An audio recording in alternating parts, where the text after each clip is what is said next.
Ako po si Police Colonel Eduardo Paderon Acerto, isang pulis na nagserbisyo ng mahaba at tapat para tulungan ng masawata ang illegal na droga sa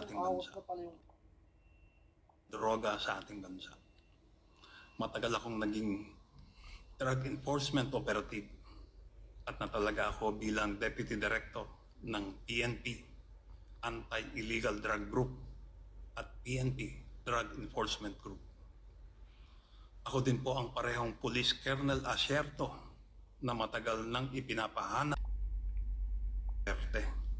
sa militar at sa kapwa ko pulis dahil lamang sa inimbestigahan ko ang ilang taong malalapit pala sa kanya at kay Senator Bongo.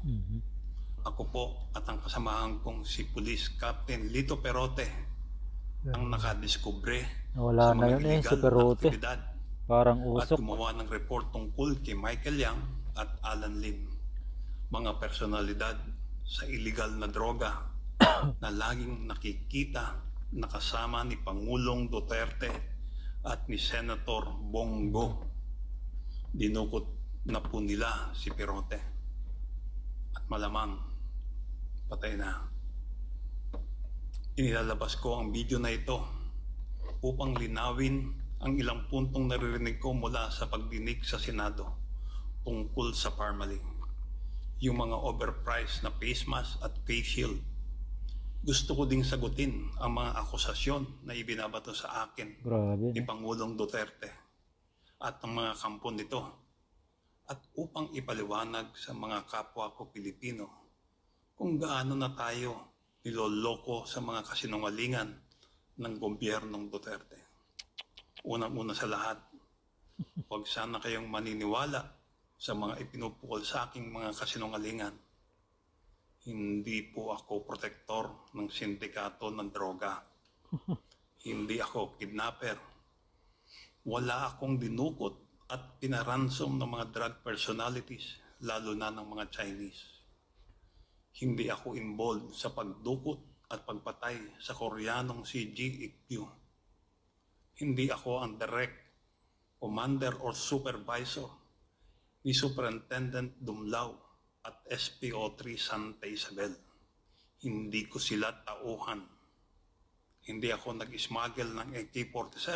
Grabe, no? At lalong hindi ako nagbigay ng mga baril sa NPA.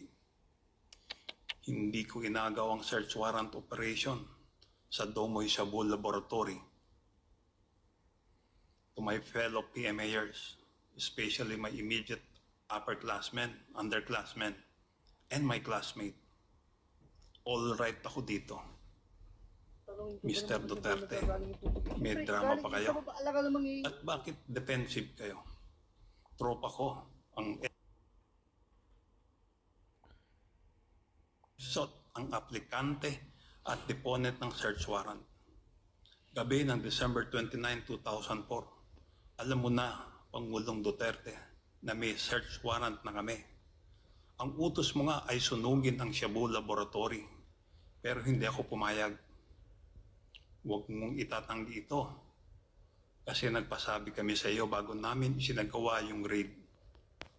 Pinapapatay mo nga sa mga tao mo yung mga involved dito. Itanong mo kay Las Cañas. Actually, nalulungkot ako kasi lumapit naman ako sa Senado noon upang ilantad ang aking intelligence report. Sayang at hindi na ilantad ang report ko noon. Hindi ka pinakinggan eh. At ako pa ang lumabas na protektor ng droga sa report ng Senate Blue Ribbon. Paano? Kanilang Matatandaan na ibinigay ko din ang aking report dati kina Chief PNP, Senator General Bato de la Rosa, Nako, wala. IDEA Chief Aaron Aquino, at pati kay General Oscar Albayalde. Bayalde. Pero deadma, wala silang ginawa. Binigyan ko din direkta ng kopya ng aking report ang isang grupo ng senior Malacanang officials. Ang tanong, Wala. bakit hindi inaksyonan ang aking report?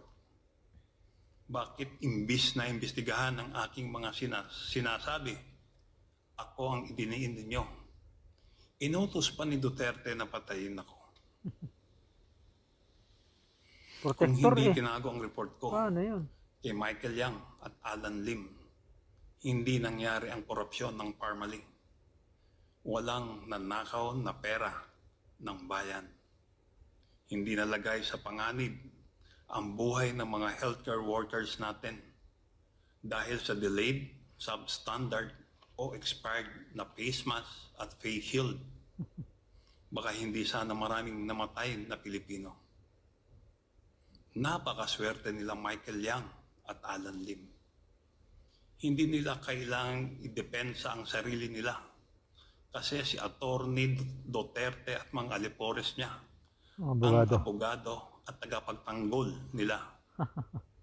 Wala po akong planong magtago o tumakas o hindi panindigan ang aking intelligence report.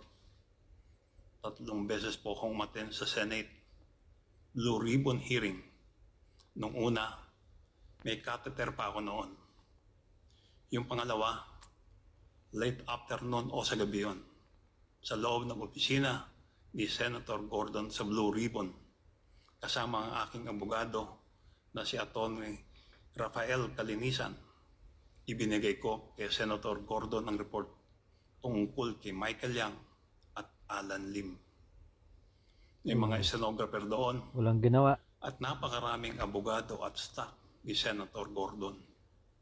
May hearing na nangyari doon. Nag-oath ako doon.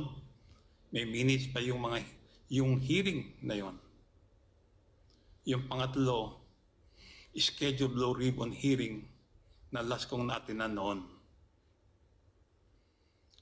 Subalit hindi na ako tinanong ni Senator Gordon sa hearing na yon tungkol sa aking report.